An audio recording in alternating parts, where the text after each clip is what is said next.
Hello everyone, Welcome to UBTA Television Live, where the conversations are about you and I. It is time to discourse, analyze, inform, educate, entertain, and change the narrative.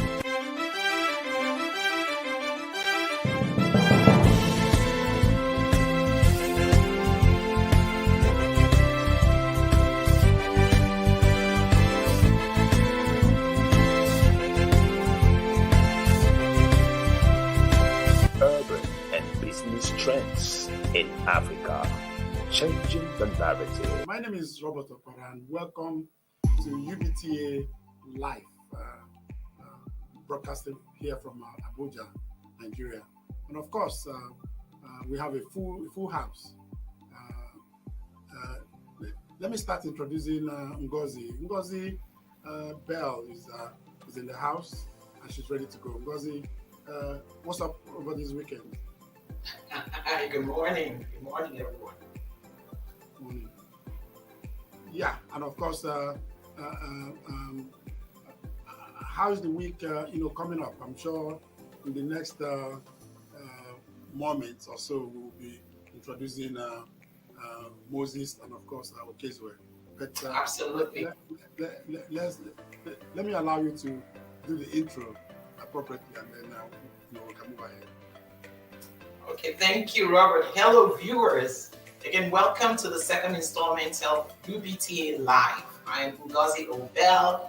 Our program today is Capital H, and it explores Africa's human capital, who they are, why they matter, and what fuels them. You see, the prevailing belief is that all Africa's assets, its human capital, is biggest and most important asset, because that's the one asset that allows Africa to fully exploit and monetize every other asset Africa possesses.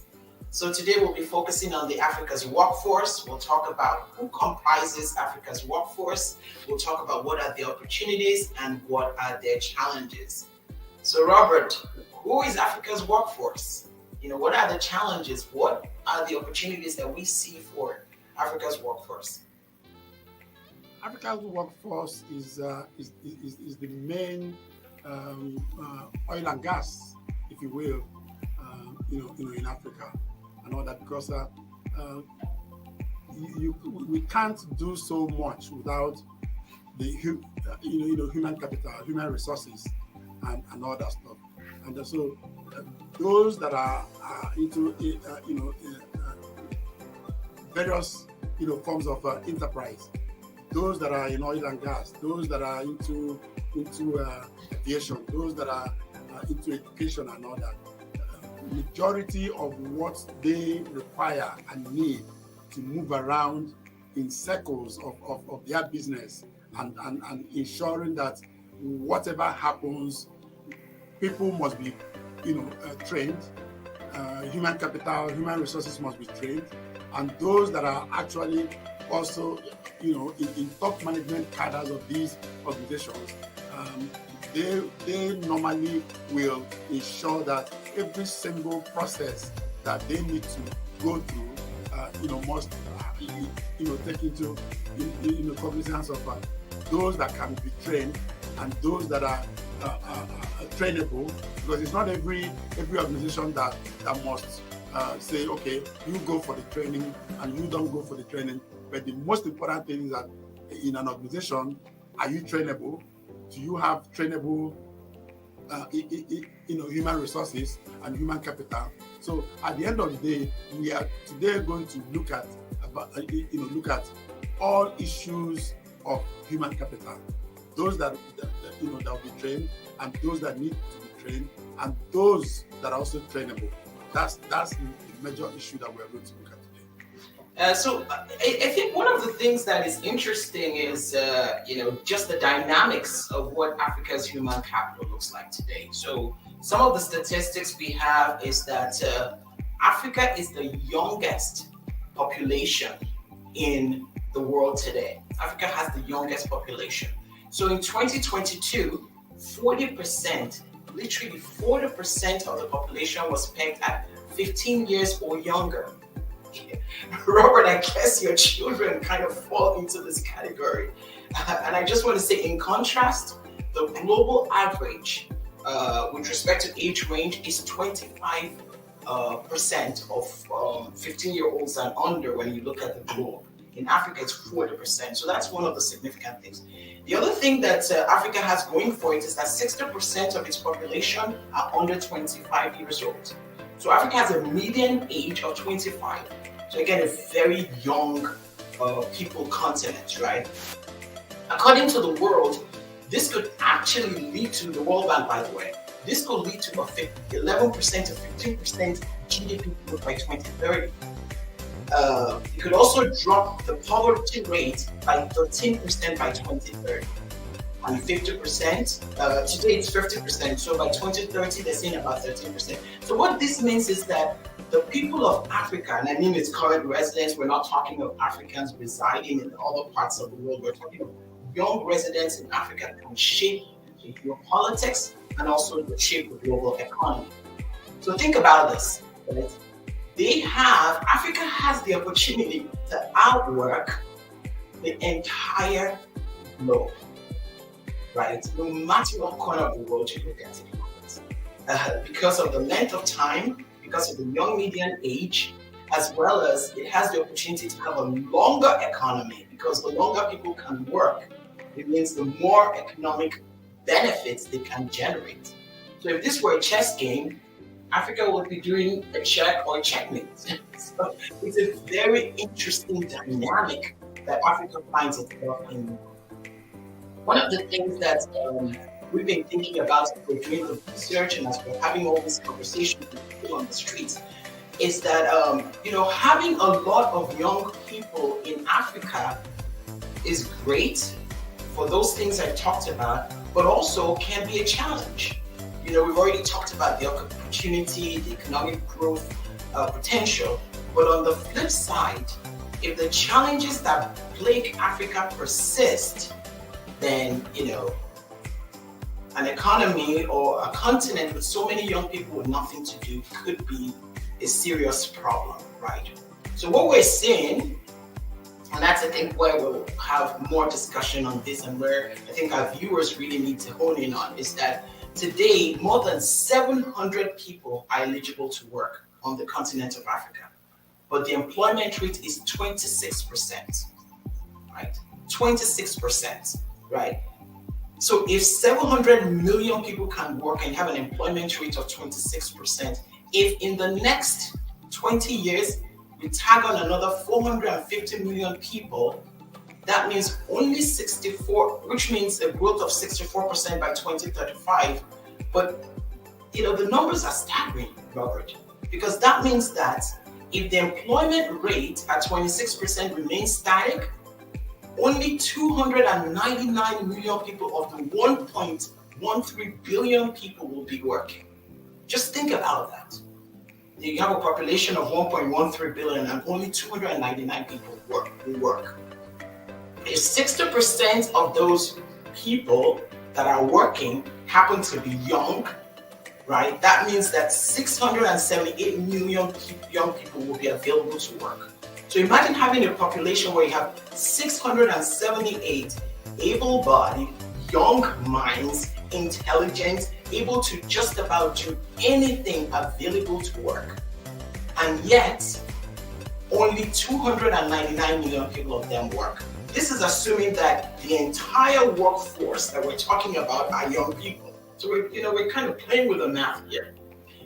In spite of that, 379 million young people will still be unemployed. So that is a huge dilemma that Africa finds itself. Not something that's not unsolvable. With technology, with new ideas, with new opportunities, this is a problem that can absolutely be solved. But it's something that Africa needs to be focused on. So on the one hand, there's the wonder of having these amazing minds that can literally change the global economic landscape, change the narrative on Africa, but also if those if that number is not taken into consideration in terms of how to ensure that they have employment, that they can leverage their God-given skills, that there's an environment that's conducive to their success, then Africa will find itself in a very challenging position. So I think one of the things I want us to talk about now, because this show is capital H, and capital H involves so much because it's talking about the humans of Africa and all that. But today we're talking workforce development. So who is Africa's workforce? That's the question. And you talked about those who can work, those who are employed, those who cannot work, and all that. It's a mixed bag. But the problem that I think we might want to talk about is who is Africa's workforce, right? So the World Economic Forum has something that's called the Capital Index, right, which we were reviewing, and it really measures the extent to which countries optimize the well-being and the productivity of their workforce. Africa's capital index, human capital index, is at 55%. The global average is at 65%.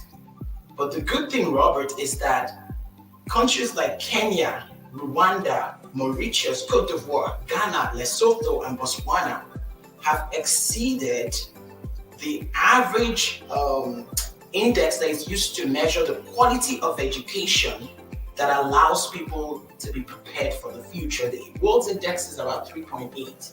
These countries I've mentioned have exceeded it. They're like 4.0, 4.2, and all that. So before, I'd like you to chime in here, because I know you've seen a lot of things in terms of a lot with respect to what's happening with industry, especially you've been into the marketplace, you've seen some of the issues with unemployment and with employment. So I'd like you to chime in with respect to Africa's workforce. What are you seeing? You're there on the continent. Some of us are in different parts of the world. What are you seeing on the continent, Robert? When you want to look at the capital H prospects, human capital, human resources, let's look at it from the England, perspective. And of course, a whole lot of Nigerians and Africans are resident in the UK, and quite a lot of them, studied in the UK, and quite a lot of them had the opportunity of working with different organizations. Probably, if you want to look at it from McDonald's and Kentucky Fried Chicken, Barclays Bank, and different kinds of organizations in the UK.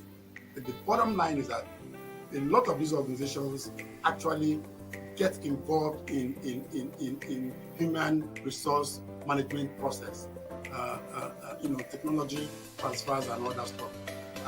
Quite a lot of these companies and organizations actually bring out their human resources management prowess to look at Africans that actually have the capacity to learn and all that. And so for me, as a youngster living in the UK, I had the benefit of human resources transfer, because at the end of the day, if you are in England, if you are in Sweden, if you are in Canada, if you are in different countries, and you're working for these classic organizations, one thing you're going to benefit from is human capital development. They will train you up and they will push you beyond your frontiers, intellectual process and all that stuff. But when you bring it back home to Africa, when you bring it back to back home to say Nigeria and Kenya and all that stuff, you understand that the difference is quite clear. The difference is quite clear. We go to UK, we go to America, we go to Canada, we get this information, we get this intellectual capital coming back home. But at the end of the day, it's impossible for us to make use of all the knowledge that we get without bringing it back okay, look at my brother Moses. You look at yourself. What you guys are doing in the US right now, you can also come back to Nigeria and Nigerianize that process.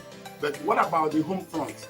Are they getting the same, capital training process and all that? If they don't get it, at the end of the day, those trainings that we are getting abroad, may not augur well for us, because at the end of the day, the two clients, they don't meet at any point.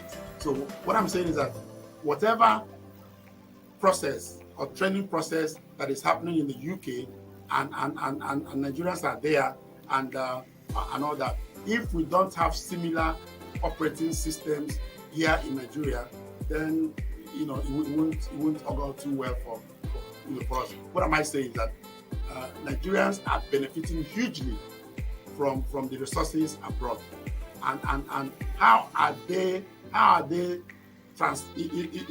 getting this knowledge and information that they've gotten from abroad? How are they bringing it down to brass tacks, to bring this knowledge down to Nigerians that are here, Africans that are here, and what are they doing with it? So if we can do what we need to do as people that have gone out of this climb, and we are bringing it back to those Nigerians or Africans or Kenyans that haven't been out, it is important that we transfer this kind of knowledge into them, so that at the end of the day, if the Igbos that are running these organizations here decide to get up and go, then these companies should also be running their own business. Yeah. You make some good points there, but I think one of the things that we have to recognize is that the landscape is changing, right? Africa was largely the biggest driver for the economy, was like what you said, energy, it was power, it was oil and gas. Those were the things that drove it. But what we're seeing is a shift in what the economic contributors look like. So today, 16% of the African workforce is actually engineering, manufacturing, and construction. This is a good thing. So Africa is making some of that shift. 11% of the workforce is ICT. Another 11% is natural science, mathematics, and statistics. So more on the STEM world. It's also showing that there's a high demand for African workforce in the STEM and ICT space across all African industries. The other thing that I wanted to say, I think Africa is making some steps in the right direction, and I think the question has to be how much more needs to be made. 40% of Africa's workforce today are female, mostly in the agricultural sector, but that's an improvement from that perspective. You mentioned diaspora and people going abroad and training and all those things in terms of contributing to the workforce. And I think I said from the statistics we see, from Brookings, from the World Bank, from all the indices that we see, is about 226% of Africans are employed right now, right? So a 26% employment rate. So how is that broken down? Again, it's very diverse, right? Nigeria contributes the biggest workforce number to that statistics, with 60 million people, followed by Ethiopia with 56 million people. The close contest there. And then you have places like the DRC, the Democratic Republic of Congo, with 32 million people. The lowest three contributors are Cape Verde with 195,000 people. Cape Verde is a small island in West Africa. Djibouti has about 166,000 people, and in Sao Tome and Principe, again another small island, 61,000 people. So I think in terms of the demographic makeup, there's an improvement towards the right. Africa is going in the right direction. It's diversifying from power and gas. Agriculture is forming a huge part of its economy, its workforce economy. STEM is one of the fastest growing parts of its workforce economy.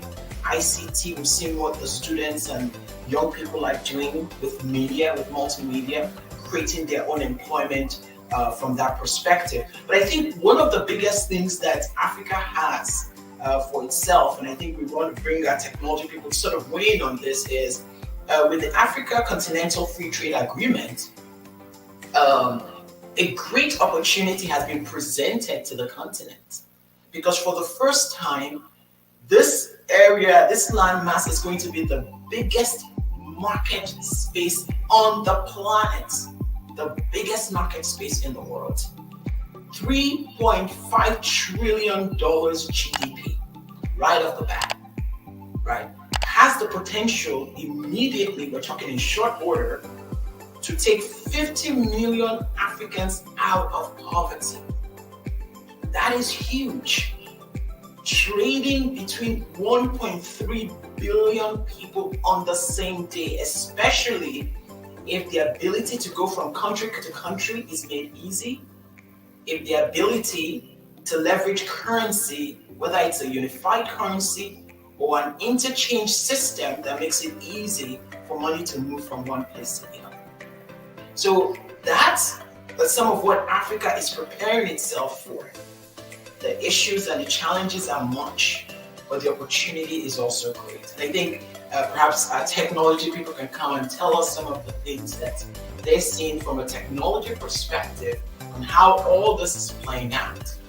So I suppose we're going to go to break, and we'll take a break and have our technology people come out and talk a little bit about what's happening on the technology end. Hello, everyone, Welcome to UBTA Television Live. where the conversations are about you and I.